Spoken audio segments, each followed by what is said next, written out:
હળવદ તાલુકામાં વધારે વરસાદ પડવાને કારણે નદી નાળા છલકાણા અને નદીમાં પૂરની સ્થિતિ સર્જાણી હતી। ત્યારે એક ટ્રેક્ટર નદી પાર કરવા જતું હતું ત્યારે નદીમાં પાણીનો આવરો વધારે હોવાથી ટ્રેક્ટર તણાવા લાગ્યું હતું અને ટ્રેક્ટરમાં 17 જેટલા માણસો પણ બેઠેલા હતા તે પણ તણાવા લાગ્યા હતા।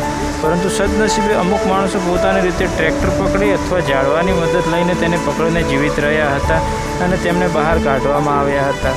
હજુ પણ 8 લોકો લાપતા છે અને એમની કોઈ માહિતી મળતી નથી। એનડીઆરએફ ટીમ પણ આવી ગઈ હતી અને શોધખોળ ચાલુ કરી દીધી હતી, પરંતુ હજુ સુધી તેમનો પત્તો મળ્યો નથી।